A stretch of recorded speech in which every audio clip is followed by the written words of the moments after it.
Hey, what's going on, everybody? Welcome back to Geek-Stew. Today, guys, welcome back to Cooking with Ike. That is right. So today, we're making pizza. Now, this may be divisive, but we're making Hawaiian pizza.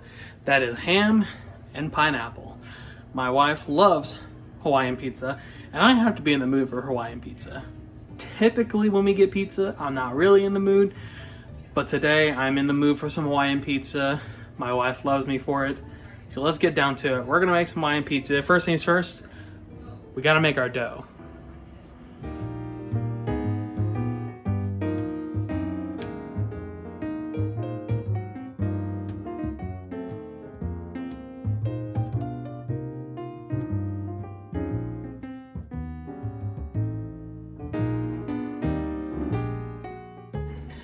All right, so we have 3 cups of flour in this bad boy. We're going to add a packet of active dry yeast. In this case, we have a 1 1/3 cup of water.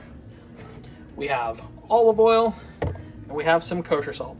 You're gonna want to keep your flour out because if the dough happens to be too wet, then you need to add a little bit of flour. And if you're going to actually want to leave a little bit of this water out, because if the dough is too dry, you're gonna want to leave a little water to add in, so that way you can get it to where it needs to be. So let's get to it. I'm gonna get all this in there, and then we're gonna start mixing. All right, so everything's in there. Now, some specifics on the measurements. This is about how much water I have left. It's not a whole lot. It's less than a 1/4 cup for sure. For the olive oil, this recipe actually calls for 1 glug of olive oil. And then for the salt, it says like 2 good pinches. So just kind of eyeball it. I mean, I guess it's not really going to hurt it per se.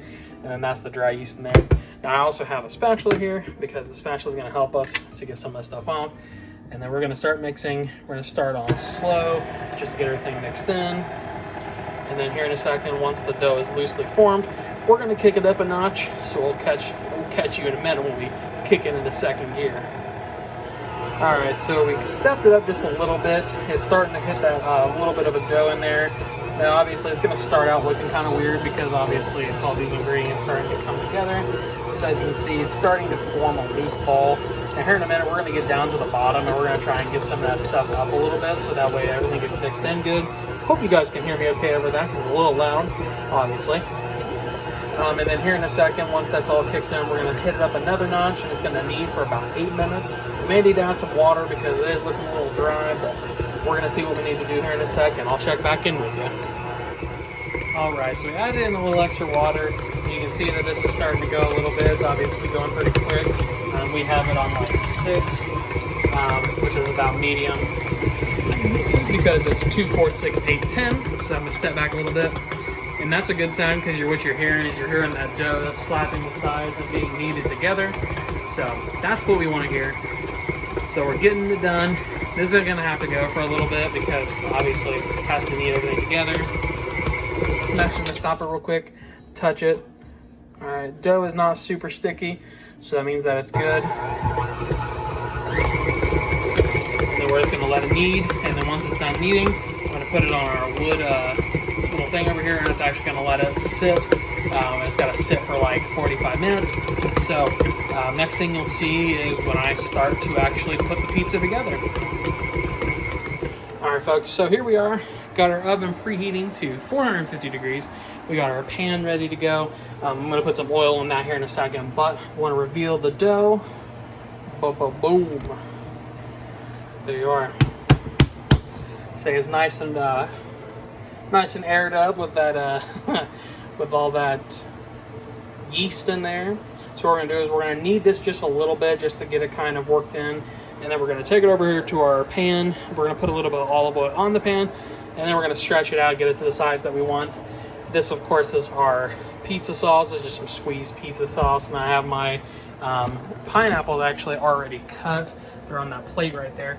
And I got some ham down there we're going to put on there as well. But so that's what we're doing. We're also making a garlic butter for the crust. That's going to help. Oh, hi, Luna. So that's my cat. Say hello. But we're going to make a garlic butter as well. The garlic's actually melting in the microwave as we speak. So I'm going to go get that, get the garlic butter made. And then once we get the pizza all ready, we're going to put garlic butter on the crust. That'll help to get the crust actually a little bit more crisp. And it'll also help make it taste a little bit better, not as bland. So let's get to it. All right, so I got my pan here. Have a little bit of oil on the bottom. I have the dough stretched out almost to the brims. I did this part with a rolling pin, which that's what mine looks like. And I did put a little bit of flour on the rolling pin itself because that helps to keep the dough from sticking to the pin. And then when you get towards the end, you probably just want to use your hands and just try and get it out all the way. It's not perfectly circular, but honestly, this is probably one of the best ones that I've made because it is a little difficult to get it into a perfect circle, but you know, do what you can do. So here's what I have for toppings, of course. This is just some diced ham, some cut up pineapple, the sauce, of course the cheese, and then this is just a little bit of garlic butter with some actual garlic in there to put on the edges, and then a little bit of Italian seasoning that's just gonna go on top, give it a little bit of an extra Italian herby flavor. So we're gonna do that first. There are some recipes that tell you to put olive oil on the crust first. It's up to you how you wanna do it, but I don't see a need for that personally. So do whatever you wanna do, but sometimes people put some olive oil down first on the crust itself. But we're gonna start with some pizza sauce. We're gonna get this bad boy going. All right. Look at that pizza. That is a beautiful za. All the cheese is melted. The crust is puffed up a little bit. Now we're rocking and rolling. So I'm going to cut into this. I'll take it over to the table, and then I'll show you guys how it tastes, really. All right. So here we are. Homemade pizza is ready to go. Here we go. Here's my slice. So we're going to get a taste here and get my thumb out of the way of the camera. Jesus Christ, Isaac. Fucking amateur hour up in here. It's probably gonna be real hot.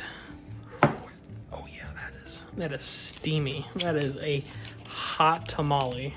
Fuck. You know what? What is it they used to say? Do it for the vine.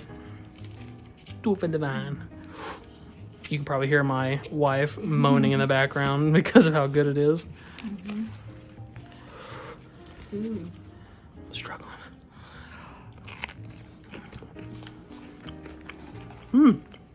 That's pretty good. So the good thing about this recipe is that it makes the crust soft. So it's not super duper crispy. Now with the butter and stuff, the edges get a little crispy, which is fine. But the crust itself is very soft and it's very tender. It's very good. So highly recommend this recipe. It's really easy. My cat is here to say hello. You can't have any of that.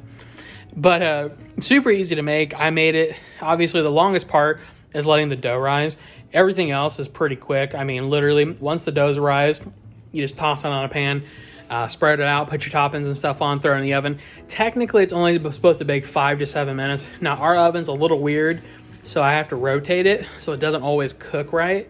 So I have to put it in, rotate after a little bit, keep rotating. So ours went about 8 minutes, but just keep an eye on yours. What you want to look for is the bottom of the crust. Make sure it's not getting burnt. You're going to want to look for like a golden brown type deal.